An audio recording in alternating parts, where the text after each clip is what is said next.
आज के समय की सबसे बड़ी प्रॉब्लम है फोकस टाइम का कम हो जाना, लेकिन ये वीडियो आपका फोकस 98% तक बढ़ा देगी। अच्छा, आपका फोकस कितना शार्प है, चलिए इसे टेस्ट करते हैं। अभी आपकी स्क्रीन पे 4 डॉट्स दिखेंगे। अगले 15 सेकंड्स के लिए आपको बस सेंटर डॉट पे फोकस करना है। अगर आपकी फोकस पावर बहुत अच्छी होगी तो बाकी के तीनों डॉट्स गायब होने लगेंगे। 3, 2, 1, लेट्स स्टार्ट।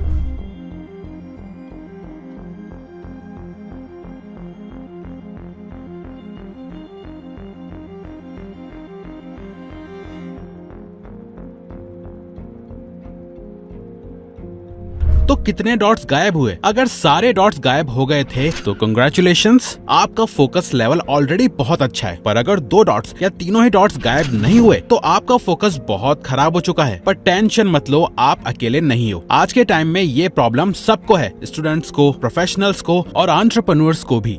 आपका पूरा एनवायरनमेंट डिस्ट्रैक्शन से भरा पड़ा है। Instagram, YouTube shorts, endless notifications सब मिलके आपके दिमाग को हैक कर रहे हैं। नाउ गुड न्यूज इज कि न्यूरोसाइंस की हेल्प से इसे फिक्स करा जा सकता है। आप अपने फोकस और कंसंट्रेशन पावर को दोबारा ट्रेन कर सकते हो, क्योंकि रिसर्च कहती है कि अटेंशन एक मसल की तरह है। जितना ज्यादा आप इसे ट्रेन करोगे उतना ये स्ट्रॉन्ग होगा, और अगर आप इसे इग्नोर करते रहे तो ये धीरे धीरे कमजोर होता जाएगा। अपने फोकस और कंसंट्रेशन को बढ़ाने के लिए एक मेटाकॉग्निटिव थेरेपी का यूज करा जाता है। इसे ATT बोलते हैं, यानी अटेंशन ट्रेनिंग टेक्निक, जिससे सिर्फ कुछ ही दिनों में आप अपने फोकस लेवल्स 10x तक बढ़ा सकते हो। इसी टेक्निक का यूज करके हम आपके साथ अभी एक 5 स्टेप का सिस्टम शेयर करने वाले हैं। इस सिस्टम का नाम है फोकस, जिसका लास्ट स्टेप गलती से भी मिस मत करना, क्योंकि वही असली जड़ है आपकी फोकस ना कर पाने की प्रॉब्लम की। बस आपको इसे अगले 7 दिन फॉलो करना है, और 7 दिन के बाद आपको वो डॉट्स वाला टेस्ट एक बार फिर देके रिजल्ट खुद चेक करना है। देखना 7 दिन बाद आपका फोकस कितना ज्यादा बढ़ चुका होगा। फोकस का F स्टैंड करता है फिक्स योर आईज। फोकस का कनेक्शन सबसे पहले शुरू होता है आपकी आंखों से। साइंस कहती है कि हमारा दिमाग तभी किसी चीज पे कंसंट्रेट करता है जब हमारी आंखें उस डायरेक्शन में टिकती हैं। मतलब पहले आंखें डिसाइड करती हैं कि ध्यान कहाँ करना है, और उसके बाद दिमाग एक्टिवेट होता है। क्योंकि प्रॉब्लम यह है कि आज के टाइम पे हमारी आंखें हर सेकंड इधर उधर फ्लिक यानी भटकती रहती हैं। फोन की स्क्रीन, नोटिफिकेशन, रूम का कॉर्नर, और उसके साथ ही हमारा फोकस भी बिखर जाता है। तो फर्स्ट सोल्यूशन है कि आपको अपनी आंखों को ट्रेन करना पड़ेगा। इसको कहते हैं gauge fixation drills. US military तक अपने सोल्जर्स को ये प्रैक्टिस करवाती है ताकि वो बैटलफील्ड में लेजर शार्प फोकस मेंटेन कर सके। और हमारे इंडिया के वैदिक योग में भी एक टेक्निक है, त्राटक क्रिया,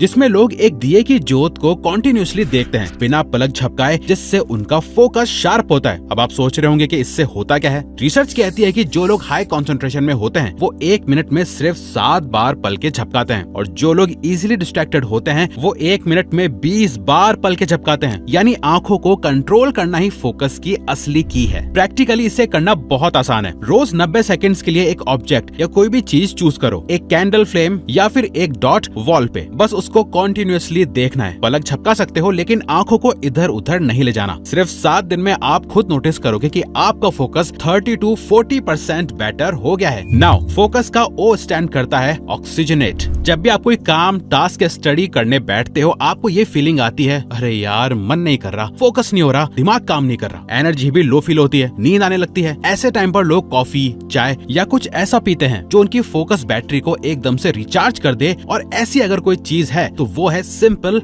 ऑक्सीजन। न्यूरोलॉजिस्ट कहते हैं कि जब आप डीप ब्रीदिंग करते हो तो ब्रेन के अंदर का ऑक्सीजन लेवल तुरंत बढ़ जाता है, और वही ऑक्सीजन न्यूरॉन्स को एनर्जी देता है। डीप ब्रीदिंग से आपका parasympathetic nervous system PSNS activate होता है। देखो, हमारा नर्वस सिस्टम 2 तरह का होता है। सिंपैथेटिक नर्वस सिस्टम SNS, इसे कहते हैं फाइट और फ्लाइट मोड। जब आपको लगता है कि आप डेंजर में हो, SNS एक्टिवेट हो जाता है, हार्ट रेट बढ़ जाता है, मसल्स टाइट हो जाती हैं, और दिमाग सिर्फ सर्वाइवल सोचता है। पैरासिम्पैथेटिक नर्वस सिस्टम PSNS, ये है रेस्ट एंड डाइजेस्ट मोड। जब ये ऑन होता है आपका हार्ट रेट नॉर्मल होता है, बॉडी रिलैक्स होती है, और सबसे बड़ी बात, आपका प्रीफ्रंटल कॉर्टेक्स जो फोकस और डिसीजन मेकिंग का बॉस है, फुल पावर पे काम करता है। इसीलिए नेवी सील्स कहीं भी अटैक करने से पहले एक टेक्निक यूज करते हैं जिससे उनका फोकस एक्सट्रीमली शार्प हो जाए, जिससे वो कहते हैं box breathing. 4 second inhale, 4 second hold, 4 second exhale, 4 second hold. जब भी आप काम या स्टडी करने बैठो तो बस 2 मिनट तक ये एक्सरसाइज करो, आपको इंस्टेंटली डिफरेंस फील होगा। लेकिन एक सवाल ये है, आप कितनी देर तक इस फोकस को सस्टेन कर पाओगे? फोकस का C स्टैंड करता है कंट्रोल द पेस।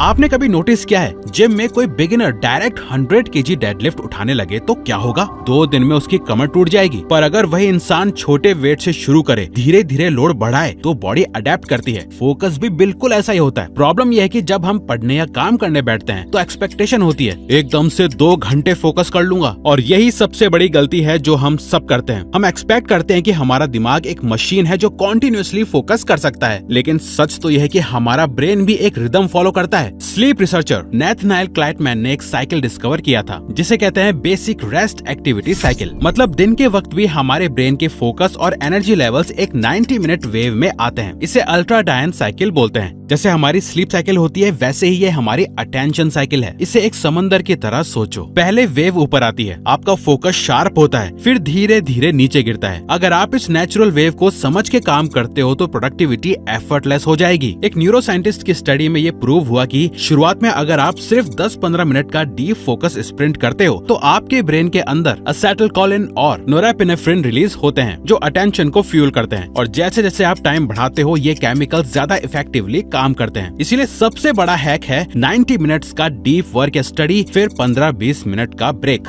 और ब्रेक का मतलब स्क्रॉल करना नहीं है, ब्रेक का मतलब है थोड़ा वॉक कर लो, पानी पी लो, स्ट्रेच कर लो, या बस आंखें बंद करके 5 मिनट सांस पे फोकस करो। जब आप वापस आओगे तो आपका दिमाग रिचार्ज हो चुका होगा। फोकस का यू स्टैंड करता है अनक्लटर्ड नॉइस। सोचो आप डेस्क पे बैठे हो, लैपटॉप खुला है, फोन साइड में ब्लिंक कर रहा है, बुक्स इधर उधर बिखरी हैं। आप सोच रहे हो कि फोकस करोगे, पर आपका ब्रेन हर सेकंड फाइट कर रहा है कि किस चीज को इम्पोर्टेंस दूं, और इसी चक्कर में आपका अटेंशन टूट जाता है। यही वजह है कि बिल गेट्स जब विंडोज कोड लिखते थे, उनके रूम में सिर्फ एक डेस्क और कंप्यूटर होता था जहां वो काम करते करते सो जाते थे। थॉमस एडिसन 48 घंटे वर्कशॉप में लॉक्ड इन रहते थे, लेकिन उनके टूल्स हमेशा एकदम ऑर्गेनाइज्ड होते थे ताकि उनका ब्रेन सिर्फ एक काम पे एनर्जी लगाए। रिसर्च भी ये कंफर्म करती है। स्टैनफोर्ड की एक स्टडी कहती है कि क्लटर्ड डेस्क प्रोडक्टिविटी को 30% तक रिड्यूस कर देता है। मतलब अगर आप सिर्फ अननेसेसरी चीजें हटा दो तो बिना एक्स्ट्रा मेहनत के आप 30% ज्यादा प्रोडक्टिव हो जाते हो। निकोला टेस्ला के बारे में एक फेमस बात ये थी कि उनका वर्कशॉप एकदम सर्जिकल प्रिसीजन से ऑर्गेनाइज्ड होता था। हर वायर, हर नोटबुक, हर टूल की अपनी फिक्स जगह होती थी, क्योंकि उन्हें OCD था इन चीजों के लिए। उनका मानना था कि अगर एनवायरनमेंट क्लटर्ड है तो माइंड भी क्लटर्ड हो जाता है। नाउ नॉइस कट करके अपने एनवायरनमेंट को फोकस रेडी बनाने के लिए ये कुछ सिंपल तरीके हैं। पहला, फोन को दूर रखो या फोकस मोड ऑन करो। दूसरा, डेस्क को मिनिमलिस्ट बनाओ, सिर्फ वो चीज रखो जो करंट टास्क से रिलेटेड है। तीसरा, अगर साइलेंस पसंद है तो नॉइस कैंसिलिंग हेडफोन्स, और अगर थोड़ा बैकग्राउंड एम्बियंस चाहिए तो यूट्यूब पे जाओ और बाइनॉरल बीट सर्च करो और उसे सुनो। चौथा, एक रिचुअल ऑब्जेक्ट रखो, जैसे एक कैंडल, एक प्लांट या एक स्पेसिफिक नोटबुक जो आपके ब्रेन को सिग्नल देके अब डीप वर्क सेशन स्टार्ट हो रहा है। फोकस का S स्टैंड करता है स्टे इन फ्लो। देखो बात सिंपल है, आपको किसी चीज में फोकस करने के लिए खुद को फोर्स करना पड़ रहा है, चाहे आप पढ़ने के लिए स्ट्रगल कर रहे हो, कोई काम करने में या कोई स्किल सीखने में। पॉइंट यह है कि आप उस काम को करना नहीं चाहते, इसलिए आप उसमें नेचुरली फोकस नहीं ला पा रहे। अब सवाल यह है कि आप उस काम को करना क्यों नहीं चाहते? बहुत सिंपल है, वो काम बोरिंग लगता है, राइट? अब सच सुनो, वो काम बोरिंग नहीं है, उससे भी डोपामिन मिलता है। लेकिन प्रॉब्लम यह है कि आपका ब्रेन इतना चीप डोपामिन कंज्यूम करता है कि अब अर्न डोपामिन की वैल्यू खत्म हो गई है। चीप डोपामिन मतलब इंस्टा स्क्रॉल करना, यूट्यूब शॉर्ट्स, गेमिंग, कॉर्न, ये सब आपके ब्रेन को इतना डोपामिन ओवरडोज देते हैं कि एक नॉर्मल प्रोडक्टिव काम जैसे पढ़ना, जिम जाना या कोई प्रोजेक्ट पूरा करना, उसका मजा आपको फील ही नहीं होता। अब फिर आप सोचते हो कि फोकस क्यों नहीं आ रहा? अरे भाई, फोकस तो तब आएगा जब ब्रेन को मजा मिलेगा। पर मजा आएगा कैसे? जब रिवॉर्ड सिस्टम ही हाईजैक हो चुका है। इसीलिए सोल्यूशन सिंपल है, अपने ब्रेन को डोपामिन रीसेट दो, और इसका बेस्ट तरीका है बोर्डम चैलेंज। रोज 10 मिनट एक बोरिंग एक्टिविटी करो, बिना फोन की वॉक, एक ब्लैंक वॉल को देखते रहो, मम्मी के साथ घर के काम में हाथ बटा दो या कोई सिंपल रिपीटेटिव काम। और जब अर्न डोपामिन वैल्यूएबल लगने लगेगा ना, तो वही पढ़ाई, वही काम, वही स्किल प्रैक्टिस सडनली रिवॉर्डिंग लगने लगेगी, और तब आपको फोर्स करना नहीं पड़ेगा, आप नेचुरली फ्लो में चले जाओगे। मिहाई चिक्सजेंटमिहाई, जो फ्लो के फादर हैं, उनका कहना था, the best moments in life are when we are fully engaged, completely immersed in what we are doing. तो बोर्डम आपके ब्रेन ब्रेन का जिम है और पैशन आपका रिवॉर्ड। पहले बोर्डम से ट्रेन करो, फिर फ्लो में मास्टरी पकड़ो, आपका फोकस लेजर शार्प अपने आप हो जाएगा। और एक इम्पोर्टेंट अपडेट, अगर आप फोकस शार्प करने के साथ साथ अपना प्रोक्रेस्टिनेशन खत्म करना चाहते हो और अपने माइंड को इस वे में रिवायर करना चाहते हो कि आप अपने आप को डिसिप्लिन रखो और बेस्ट टाइम मैनेजमेंट सीख सको, तो आप हमारा प्रोग्राम द सक्सेस सीक्रेट जरूर ज्वाइन करो, जिसका प्राइस जल्द ही डबल होने वाला है। तो नीचे डिस्क्रिप्शन और पिन कमेंट्स में आप उसे आज ही ज्वाइन कर सकते हो टॉप 1% बनने के लिए। तो वीडियो को लाइक और चैनल को सब्सक्राइब करके हमें सपोर्ट करो और बेल नोटिफिकेशन ऑन कर लीजिएगा ताकि आप आने वाली वीडियोस मिस न कर पाओ। Thank you for watching.